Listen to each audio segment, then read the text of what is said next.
राजा उनकी कन्या उषा के साथ दो विवाह हुए। पहली पत्नी है रोचना और दूसरी है बाणासुर की कन्या उषा। बाणासुर कौन है? जिनकी कथा हम आप सुन चुके हैं। दानवीर राजा बलि, जिस पर अनुग्रह करने के लिए भगवान ने 52 अवतार लिया था। राजा बलि के 100 पुत्र थे। 100 पुत्रों में जो सबसे बड़ा पुत्र है उसका नाम है बाणासुर। बाणासुर सोनितपुर का राजा था। सोनितपुर का भूप था बाणासुर बलवान। कितने ही बरसों किया उसने शिव का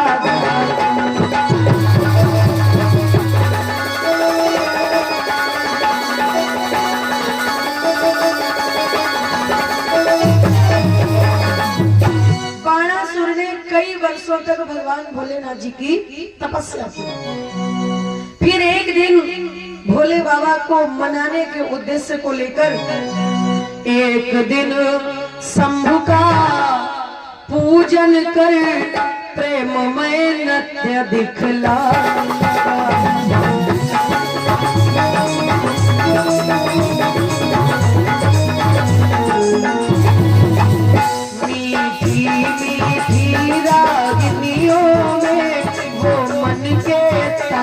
मिला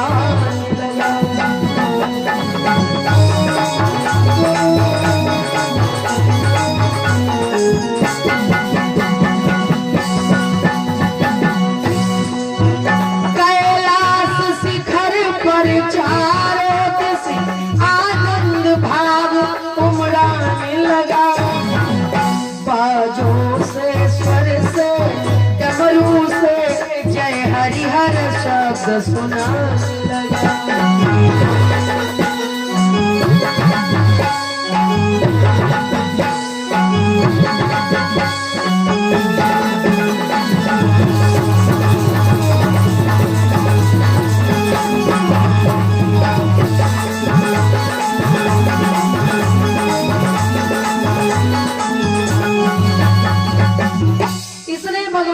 को प्रसन्न करने के उद्देश्य से नृत्य प्रारंभ किया और नृत्य में इतना मगन हो गया।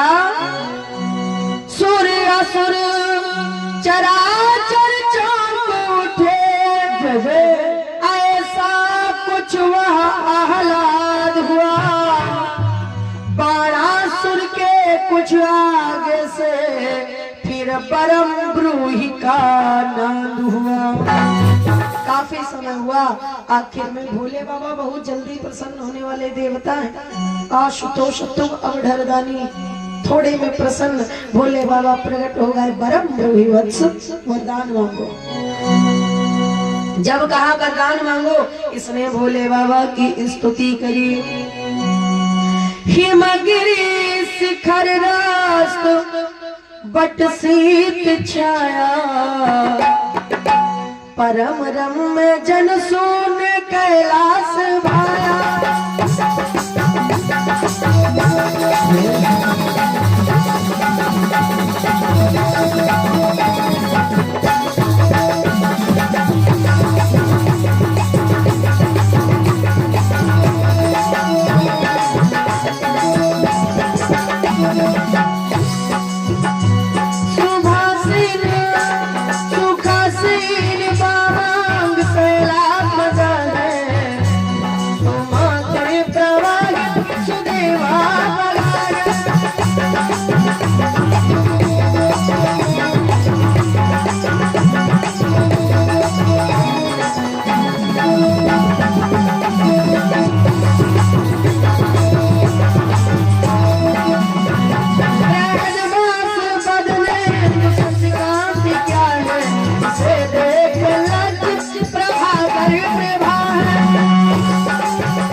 महादेव देवेश रुद्रम नमस्ते।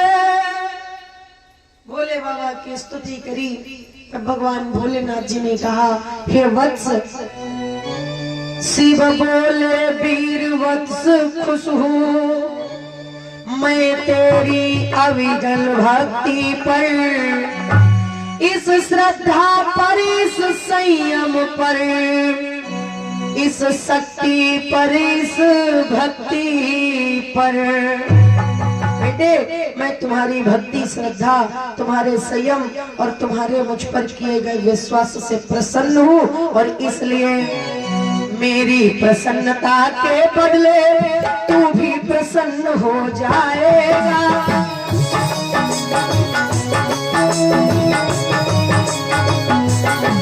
हे भक्त मांग, हे वीर मांग, जो मांगेगा सो पाएगा।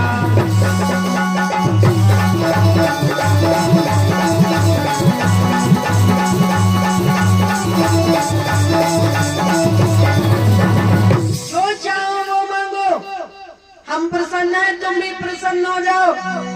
इसने कहा, बाबा हमें अमर कर दो। बोले बाबा बोले, अमर नहीं है कोई दुनिया में, बाकी जो चाहो वो मांगो। तब इसने कहा कि अगर वर अमर नहीं करोगे तो इच्छा वर दो। इच्छा वर में क्या? देखो, वरदान तो मांगे, बाणासुर से बढ़िया वरदान किसी नहीं मांगा। क्या मांगा?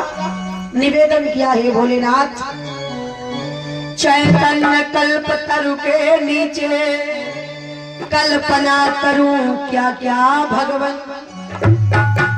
अब आप हमारे सामने खड़े हैं, वो आपको पाने के बाद क्या मांगा? आपको देखते ही सारी इच्छाएं पूरी हो गई, मुझे कुछ नहीं चाहिए। लेकिन अब आप कह रहे हो मांगने के लिए, तो पहली तो यही याचना है, रखिएगा दया सदा भगवन। प्रभु, पहला वरदान, हमारे ऊपर सदा दया रखना। अगर मैं कभी आपसे कुछ उल्टा सीधा बोल जाऊं, बाबा बहुत प्रेम करता हूं आपसे, बहुत मानता हूं आपको, लेकिन बाई चांस अगर कहीं मूड खराब हुआ तो कहीं आपसे ही कुछ बोल गया, या कहीं दिमाग खराब हुआ, आपको ही कुछ सुना दिया, मैं कुछ भी बोलूं, आप कभी गुस्सा मत होना मुझसे, नाराज मत होना। यहाँ तक कि अगर मैं आपके मतलब कुछ उल्टा कर जाऊं आपके साथ, फिर भी आप दया करना और बच्चा समझ कर। ये न सोचना कि अब हम गुस्सा हो जाएंगे, इसने गलत काम किया तो श्राप दे दे, भस्म कर देगा, जो कुछ भी, ये मत कर। पहली प्रार्थना है हमारे ऊपर दया रखना। फिर मेरी नगरी, मेरी सेना, मेरे कुल के अधिनायक हो।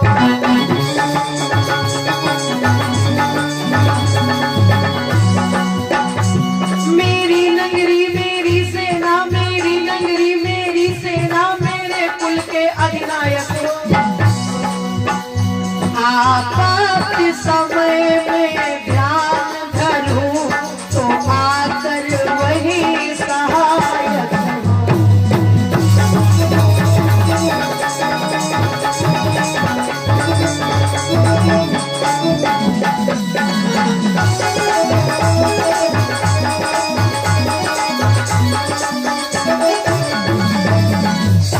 मेरे नगर के मुखिया, मेरे कुल के कुल देवता, मेरी सेना के सेनापति आप, तो जब आपत्ति समय में बुलाऊं तो यह न सोचे कि वे थोड़ी देर तपस्या करें या हमारी स्तुति पढ़े तब हम जाएं। जैसे ही हम कहें भोले बाबा आ जाओ तो तुरंत चले आना, मतलब एक बार याद करूं बस चले आना।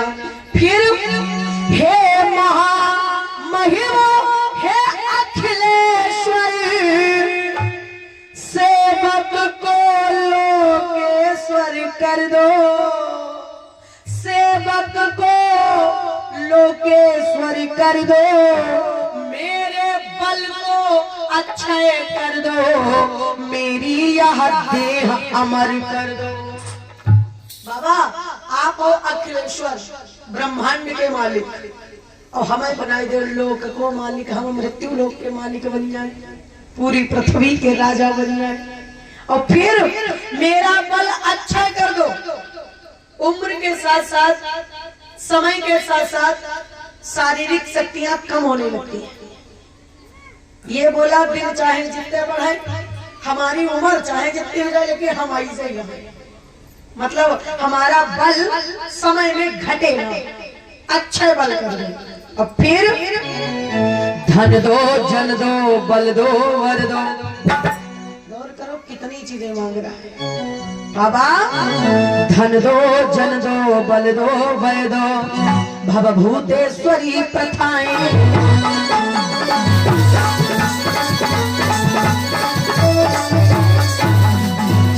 सजो रस दो है स्वस रूप, सेवक को सहस भुजाएं।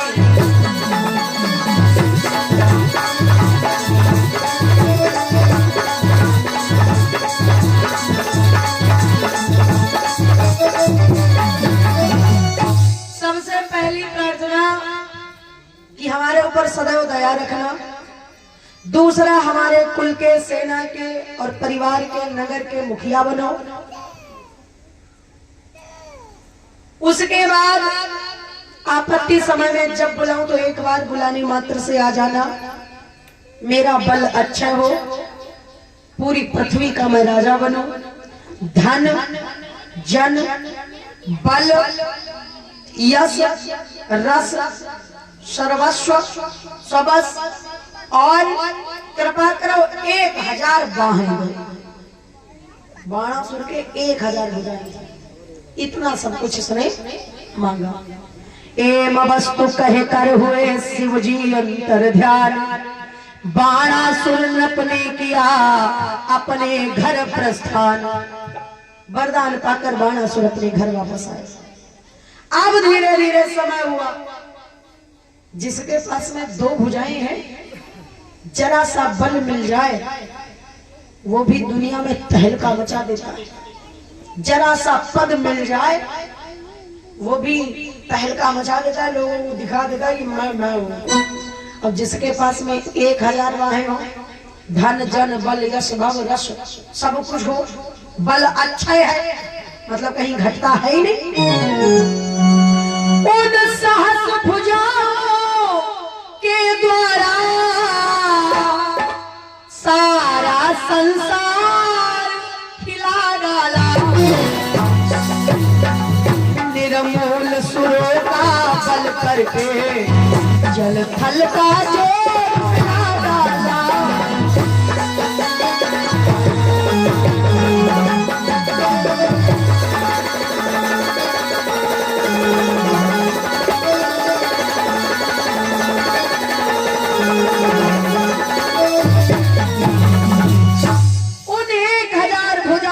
बल पर पूरा संसार हिला दिया। पृथ्वी पर जितने राजा थे सबको हरा दिया, पूरा सबको अपने कब्जे में कर लिया। फिर अब कोई पुरुष नहीं बचा जीतने के लिए। किससे लड़े? जब रहा न कोई वीर पुरुष तो बन के सिंह पछाड़ दिए, जंगल के जंगल तोड़ ताड़ हाथी के दांत उखाड़।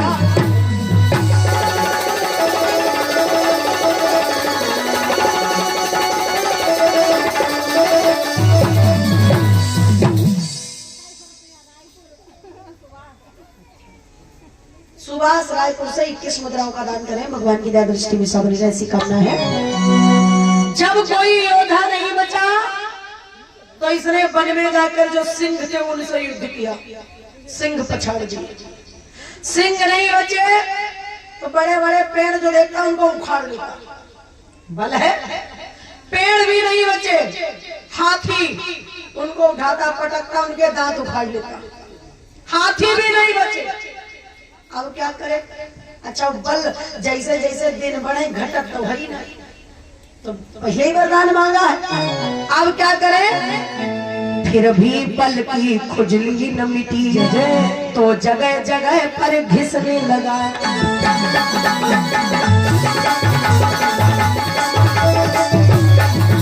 भारी से भारी पर्वत भी आटे की लाई पिसने।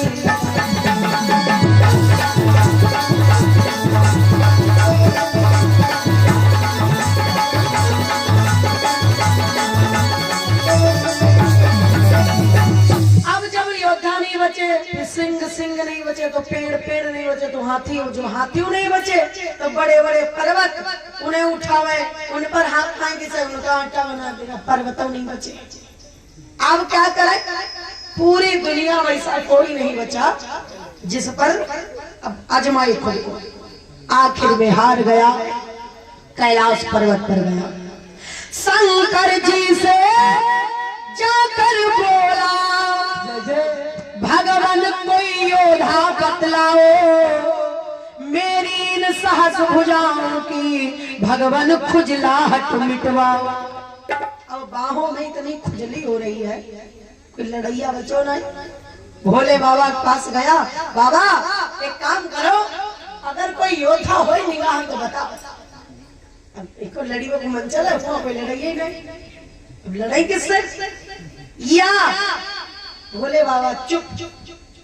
बाबा एक काम करो, या तो कोई हो तो बता, और अगर न हो या तो बतलाओ फिर कोई, या तुम ही दास का काम करो, तुमने ही बल दे डाला है, अब तुम ही आज संग्राम आएगा भर के हमारे। तो बाबा जी को आई गुस्सा, आई तो गुस्सा, लेकिन इसने पहला वरदान क्या मांगा था याद है?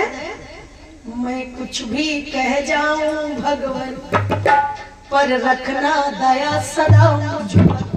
हम कुछ भी कही जाए, मतलब कि तू बड़ी गलती करी जाए, लेकिन कभी हम पर गुस्सा मत होना। अब मन तो हुआ गुस्सा करने का, लेकिन क्योंकि वरदान दिए बैठे थे, बाबा बोले हमसे युद्ध करोगे? अब क्या करें भोले बाबा, हमारी मजबूरी है। भोले बाबा ने कहा सुनो, हमारे मुंह न लगो, अपना काम करो। बोले मूर्ख अभिमान न कर, सीमा से बाहर बात न कर, जिसकी शक्ति से बढ़ा पापी उसके ऊपर आघात न कर। देखो उड़ना गलत नहीं है, उड़ो, लेकिन उसके आगे न उड़ो जिसने पंख दिए। बढ़िया है, एक वो कही जाती करो कहावत की नानी के आगे ननिहार की बात है। मतलब हमने तुम्हें बढ़ाया, हमने तुम्हें बल दिया, तो हम ही तुमसे युद्ध करें। मूर्ख, सीमा से बाहर मत निकल। मैंने ही अमर बनाया है और मैं ही यमपुर पहुंचाऊंगा।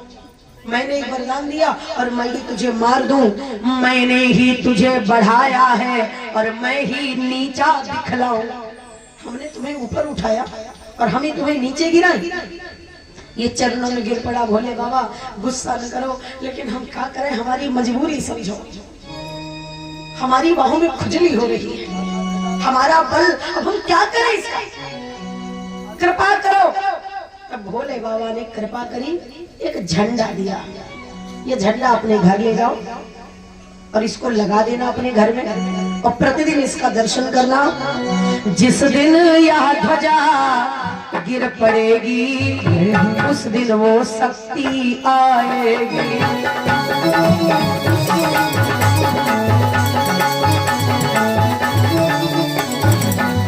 जो तेरी साहस भुजाओं का पल भर में मान घटाएगी।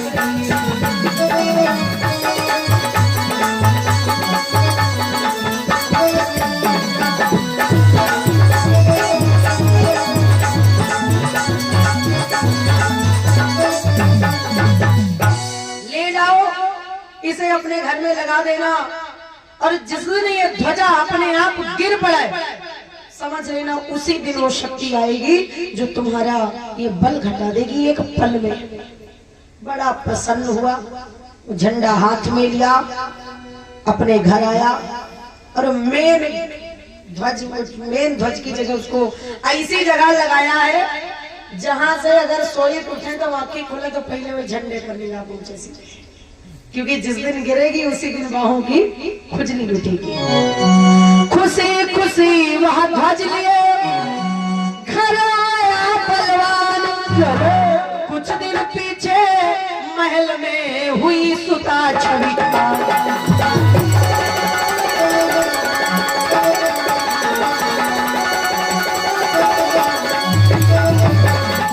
कुछ दिन हुए और बाणासुर अब रोज सवेरे उठे तो सबसे पहले वो झंडा देखा, शाम को सोवा दिन पहले झंडा देखा। थोड़े दिन हुए बाणासुर के घर में, एक दिन ये सुबह सुबह उठा और इसने देखा झंडा थोड़ा टेढ़ा हो गया है। पता चला कोई खुशी वाली बात, घर में बिटिया का जन्म हुआ है और पुत्री के जन्म होने का मतलब है झुकने की आदत डाल लीजिए। बिटिया का जन्म हुआ है, अब आपको कहीं ना कहीं तो झुकना पड़ेगा। कोई कितना भी बड़ा आदमी हो, कितना भी बलवान हो, सक्सेसफुल हो, कुछ भी हो, पर अगर बिटिया का घर में जन्म हुआ है तो आज नहीं तो कल कहीं ना कहीं तो झुकना ही है।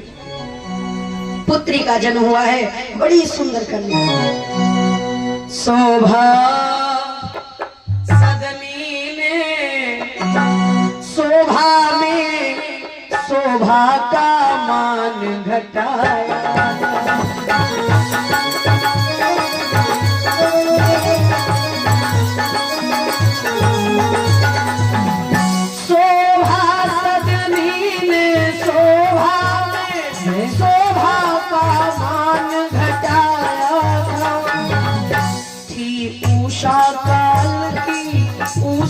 देवी उषा ही नाम धरा।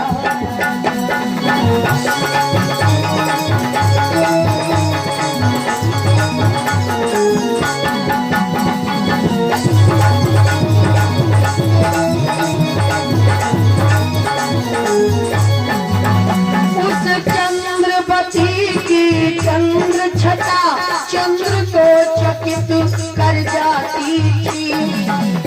उस उजली सी मुख की शोभा, उस बिजली सी मुख की आभा, बिजली का मान घटा।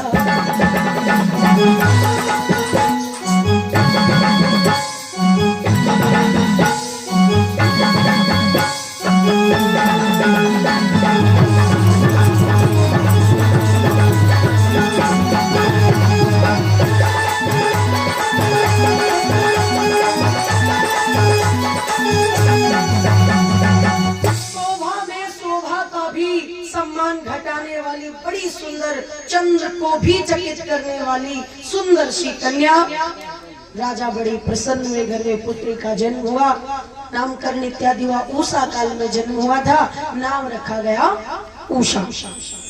जब थोड़ी बड़ी हुई, कुछ दिनों बाद में यह देवी शंभु के पास पहुंचाई गई। गौरी जी और सदाशिव से शिक्षा दीक्षा दिलवाई गई। इस बिटिया का शिक्षक कौन है? भगवान भोलेनाथ, माता गौरी। जब थोड़ी सी बड़ी हुई, कैलाश पर्वत पर भेज दिया, बाबा आप इसको पढ़ाओ लिखाओ। उषा ने गौरी जी द्वारा संगीत शास्त्र अध्ययन किया, शंकर जी से संपूर्ण कला श्रुति स्मृति आदि का मनन किया। गौरी माता ने इसको संगीत की शिक्षा दी।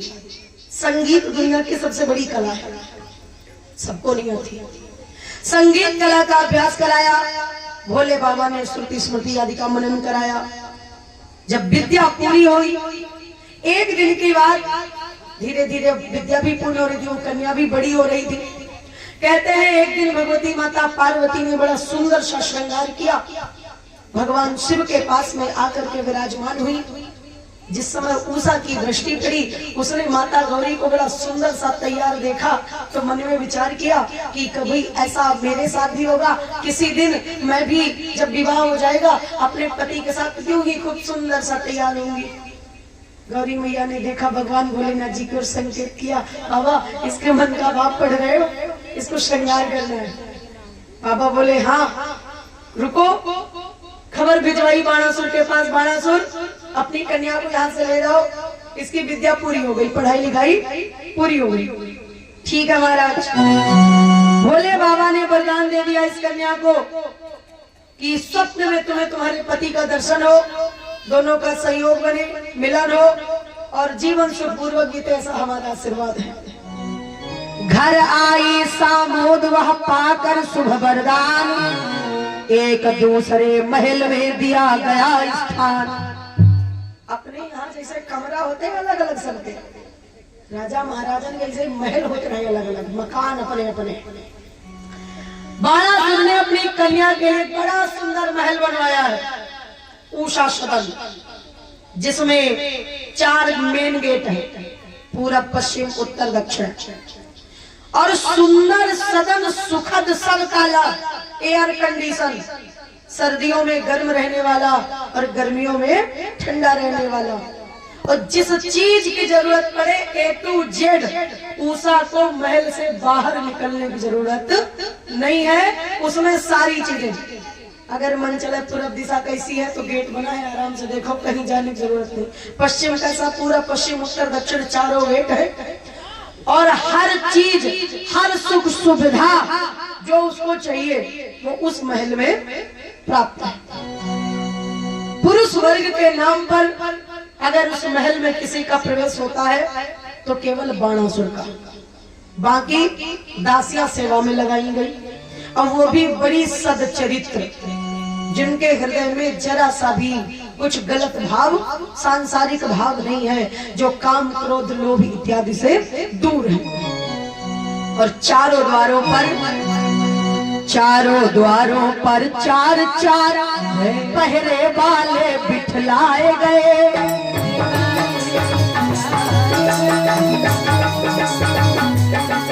सदचरित्र दासियां और दास सेवा के लिए बुलाए।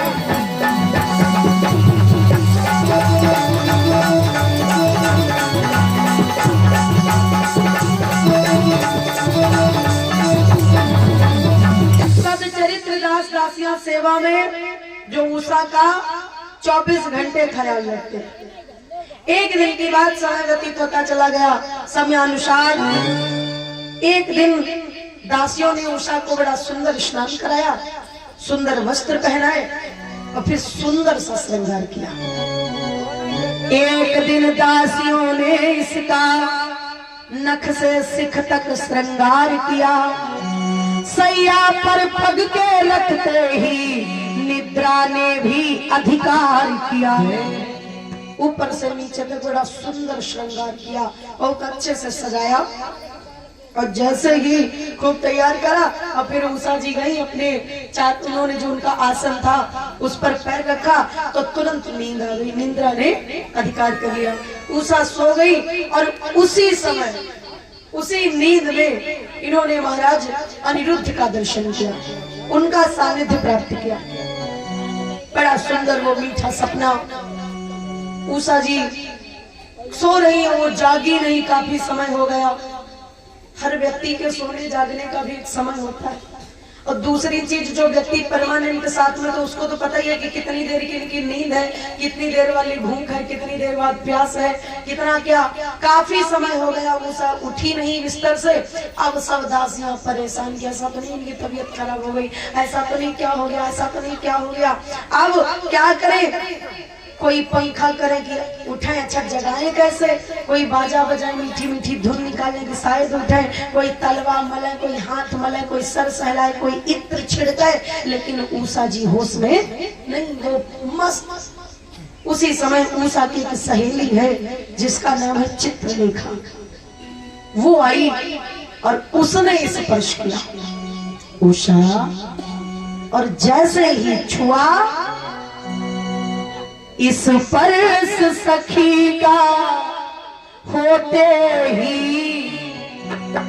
मानो दिल का गम निकल गया।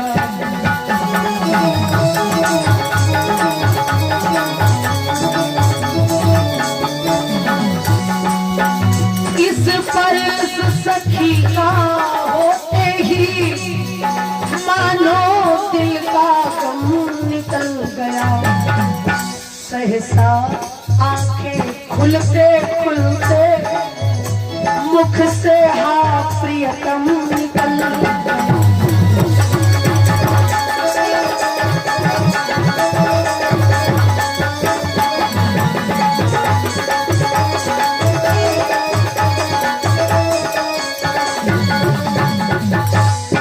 देखो यूं तो संगी साथी सहेली जो भी हो कई होते हैं जीवन में, लेकिन एक होता है जो विशेष होता है या होती है जो भी हो, एक विशेष जिसको आपकी लाइफ के बारे में सब कुछ पता होता है, A to Z, क्या कर रहे हो क्या नहीं कर रहे हो, मतलब सारी चीजें पता होती है उसको।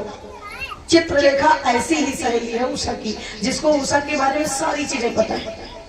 जैसे ही छुआ उषा उठी और मुख से निकला हाँ प्रियतम। उषा ने हाथ दबाया, क्या हुआ?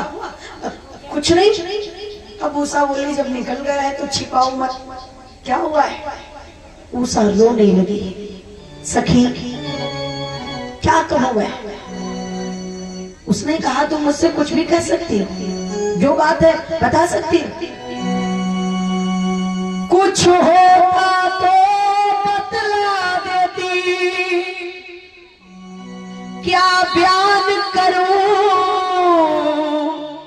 अनहोनी का, क्या कहूं और कैसे बहना, किस्सा है आंख मिचौनी का। सखी कुछ होता तो बताती, क्या बताऊं अनहोनी से।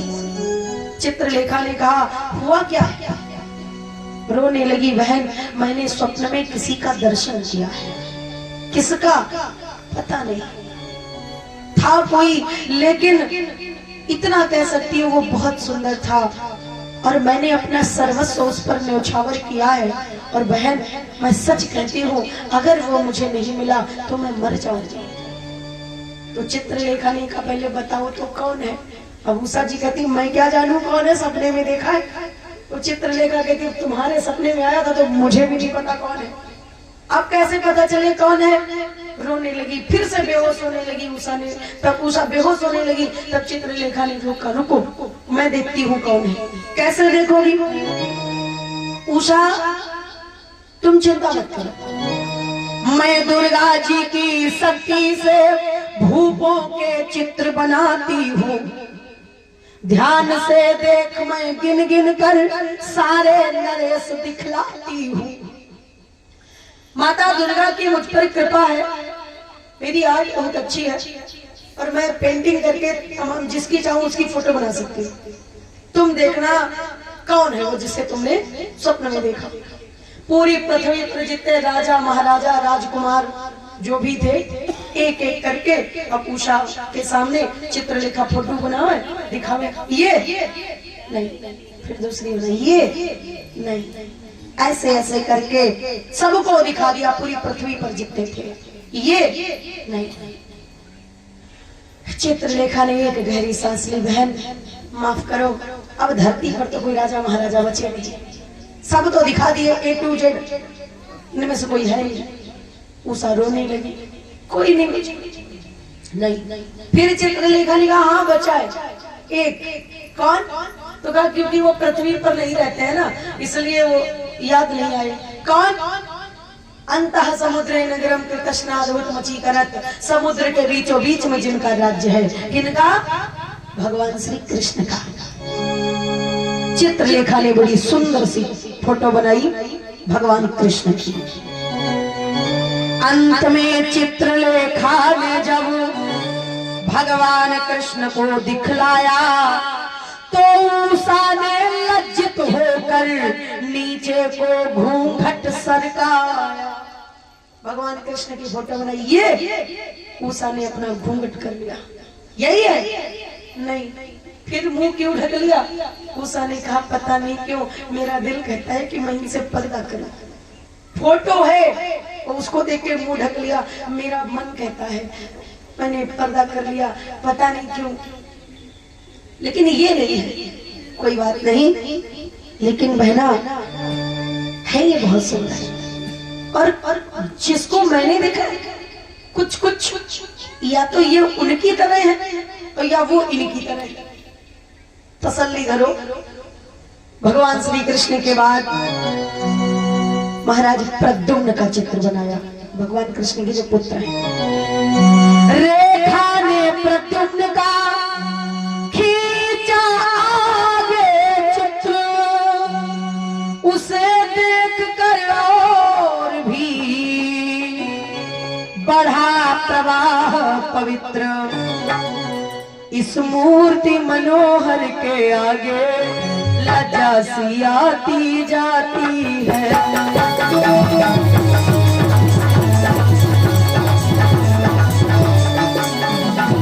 कुछ अदब और मर्याद लिए प्रेम भाव उपजाती है।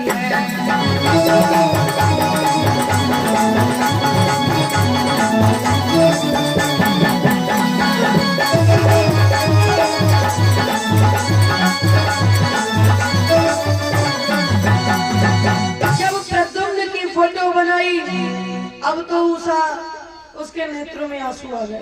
बहन चित्रलेखा ने कहा यही है? नहीं। फिर बस बस आले कुछ कसर बची, उन भावों में अंतर कम है। इनका ही पुत्र पौत्र कोई निश्चय ही मेरा प्रियतम है। बहन ये वो नहीं है, पर बस थोड़ी सी कसर है। अगर होंगे तो या तो इनके पुत्र होंगे या इनके पौत्र होंगे।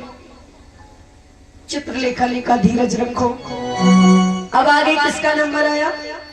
अनिरुद्ध का। प्रद्युम्न के पुत्र अनिरुद्ध। रेखा ने अनिरुद्ध की जब खींची तस्वीर, उसे देखकर हृदय में रहा न पहला भी।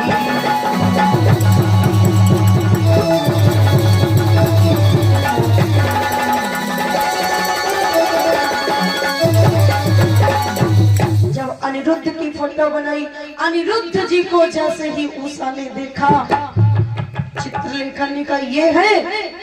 उषा अपने आप को संभाल न सकी जब वो फोटो देखी, जब वो छवि देखी। आंसू भर आए आंखों में, पलकों पर झपकी छाने लगी।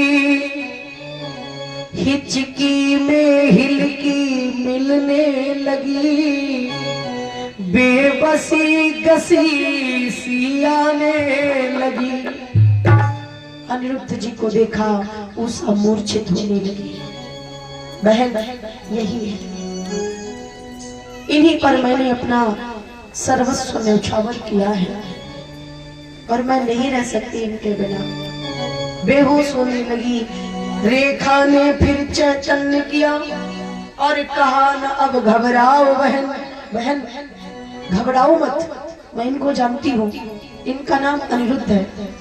ये भगवान श्री कृष्ण के पौत्र और महाराज प्रद्युम्न जी के पुत्र हैं। चिंता मत करो। लेकिन एक बात बताऊं? हाँ, बोले इनका विवाह हो चुका है। इनकी पत्नी भी बड़ी सुंदर है, रोचना। उषा ने कहा मैं कुछ नहीं जानती, मैंने अपना सर्वस्व इन पर न्यौछावर किया है। बहन मैं नहीं संभाल सकती अपने आप को, नहीं रोक सकती अपने आप को। चित्रलेखा ने कहा काम करो, रोकना तो पड़ेगा। तब तक कब तक? बोली जब तक मैं वापस नहीं आ जाऊं। मैं जा रही हूँ, वो चिंता मत करना, बहुत जल्दी लेके आऊंगी। जैसे तैसे करके जब तक नहीं लौटती हूँ तब तक धीरज से समय बिताऊं। चित्रलेखा जो है ये जादूगरनी थी, वो जादू करना आता था, भेष बदलना आता था। रेखा ने तत्काल ही किया चील का भेष, क्षण भर में उड़ती हुई गई द्वारिका देश। चील का भेष बनाया, सबसे तेज वही उड़ती है, और चील बन के एक क्षण नहीं लगा, यहाँ से उड़ी और वहां पहुंच गई। पर जब द्वारिका पहुंची, वहां द्वारिका भीष की नगरी में पक्षी भी पर न मारता था। भगवान कृष्ण का महाचक्र चहोर चौकड़ी भरता था।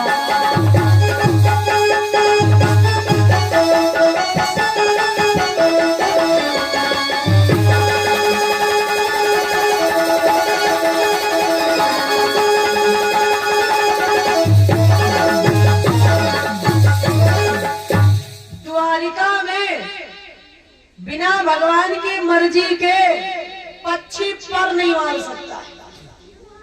चक्र सुदर्शन चौकड़ी भरता है।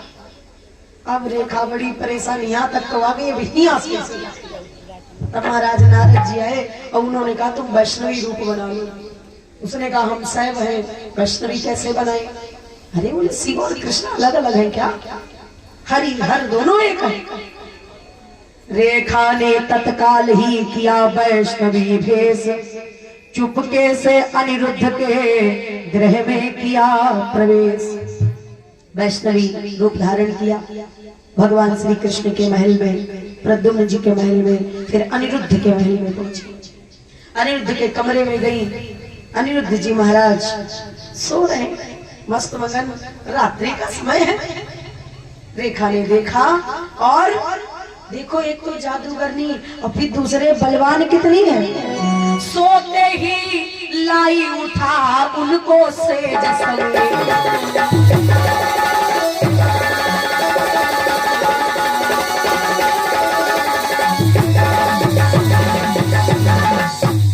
केवल अनिरुद्ध नहीं, जिस बेड पर अनिरुद्ध जी सो रहे थे वह बेड ही उठाई गई। सोते सही हुई, सोते ही लाई उठा उनको सेज समेत, उड़कर आई शीघ्र ही अपनी अली निकेत। अपनी सहेली के पास आई। उषा के कमरे में वो बेड अनिरुद्ध जी जिस पर लेटे हैं धीरे से रख दी। अनिरुद्ध जी को पता तक नहीं चला, बेड वहां से उठ के तो यहाँ रख दिया। लो मेरा काम हुआ, अब तुम जानो चैतन्य करो या सोने दो, जो तुम्हारा मन हो, चाहे जगाओ और चाहे सोने दो। मैं तो चली। चित्रलेखा चली गई। अब उषा जी, अनिरुद्ध जी महाराज गहरी निद्रा में सो रहे। अब उषा सोच रही जगाएं, फिर कहती है कितने सुंदर लग रहे हैं, और सोते टाइम तो और भी ज्यादा सुंदर लग रहे हैं, नहीं जगाना ठीक नहीं। फिर कहती है अब मन मान नहीं रहा है, जगा लूं। फिर अपने आप को रोकती नहीं, सो लेने दो, अगर नींद खराब हो गई तो हो सकता है पता नहीं कैसा स्वभाव होगा, कहीं गुस्सा आने लग गया, मूड खराब हुआ। फिर सोचते नहीं नहीं जगाऊं नहीं तो क्या करूं, देखा ही नहीं जा रहा है ना, इतने पास है और फिर भी अगर छू भी नहीं सकूं तो क्या करूं। फिर आखिरकार मन नहीं माना, बीड़ा उठाई। आखिर ऐसे कैसे जगाएं? और संगीत शास्त्र में तो भोले बाबा की शिष्या है। बड़ा सुंदर मीठा मीठा राग जब छेड़ा, उठा तीसरे पहर में जब प्रद्युम्न कुमार। वो मीठा सा सुर जब सुना कानों में पहुंचा, तीसरे पहर में प्रद्युम्न जी के पुत्र महाराज अनिरुद्ध जी की आंखें खुली।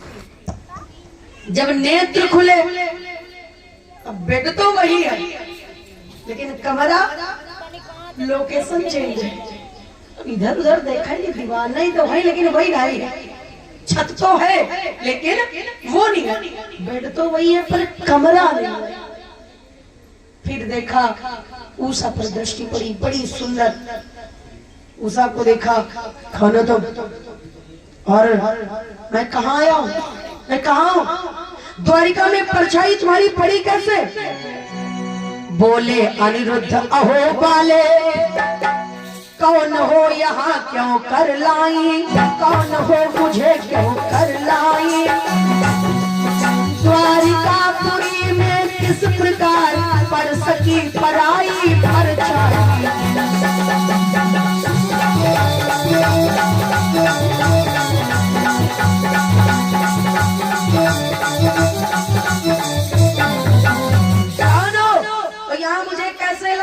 द्वारिका में प्रवेश कैसे मिला, फिर मेरे महल में मेरी बेड सहित मुझे कैसे लाई, कौन हो तुम? उषा ने निवेदन किया, हे नाथ यह सोनितपुर राजधानी है जिसमें बाणासुर रहते हैं।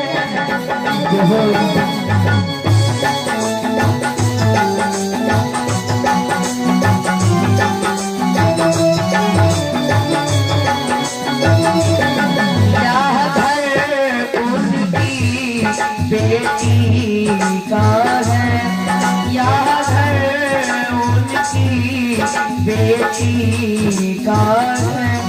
दासी को साथ कहते हैं।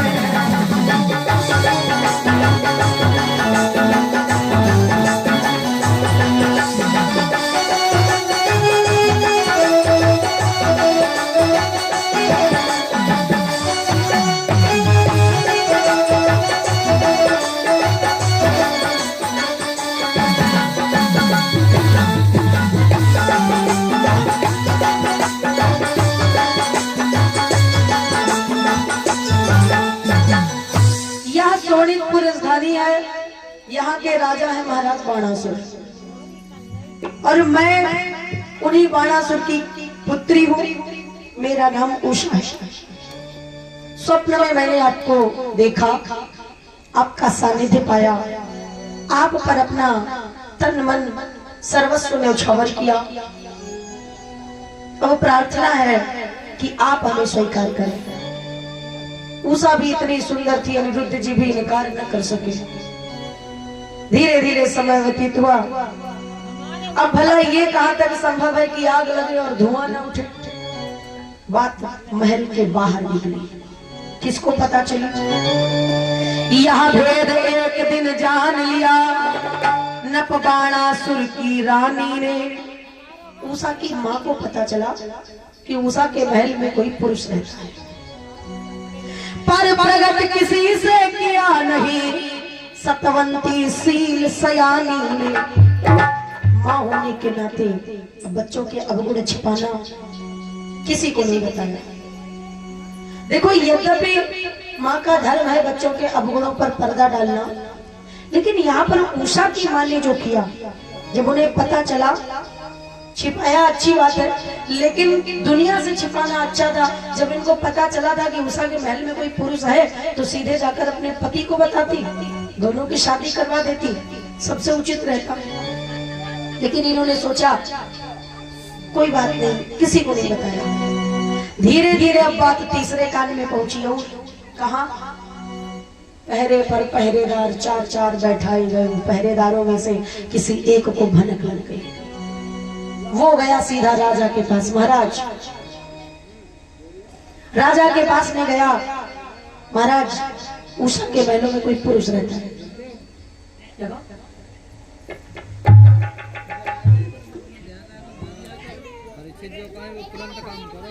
अपना नहीं ध्यान रखता हूँ।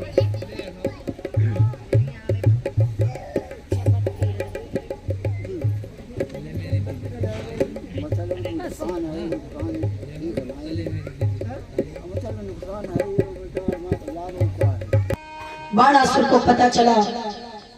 एक दूत ने जाकर कहा उषा के महल में कोई पुरुष रहता है। तलवार निकाली, उसने कहा दुष्ट, तेरा सर काट लूंगा मैं। तुझे पता ही क्या बोला? मेरी बेटी पर लांछन लगाता है। उसने कहा महाराज चाहे सर काटो या फांसी दे दो, लेकिन एक बार पहले पता तो कर लो महलों में। फिर क्या था? घिर गया महल झट उषा का सरदारों से, बलवानों से। ममता का स्वागत होने लगा बलवीरों की तलवारों से। उषा का पूरा महल घेर लिया गया कि अब मतलब चिड़िया भी अगर अंदर हो तो बाहर न जा पाए। उसके बाद हाथ में लेकर तलवार बाणासुर सबसे पहले गया। दृष्टि कहाँ पड़ी? पताका, ध्वजा बिल्कुल झुक गई। समझ गया, समझो बाहों की खुजली मिट गई। दरवाजे पर जाकर देखा कि ध्वजा भी टूट चुकी। वह समझ गया अब निश्चय ही बाहों की खुजली छूट गई। निकाली तलवार लेकर के गया। जिस समय अंदर पहुंचा, प्रद्युम्न जी महाराज सो रहे थे।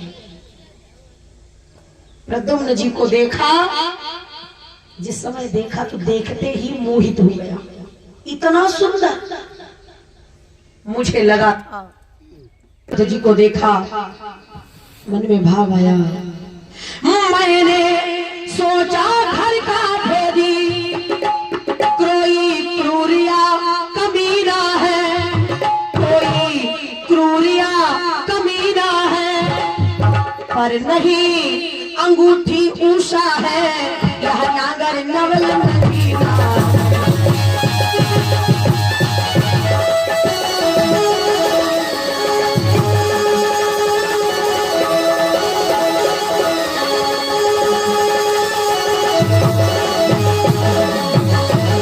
मैंने सोचा था कोई क्रूर या कमीना होगा, पर नहीं, अगर उषा अंगूठी है तो ये नगीना है। मैं इसी पुरुष से उषा का विधिवत संबंध कराऊंगा, पर लौकिक रीति निभाने को पहले गुण में आजमाऊंगा।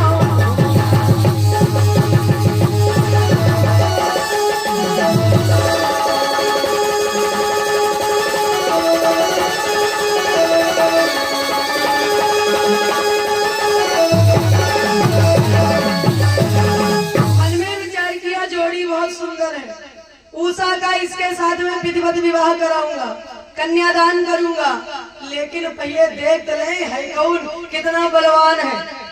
लौकिक रीति तो निभानी पड़ेगी ना, दुनिया को तो दिखाना पड़ेगा, आखिर एक बाप हूँ।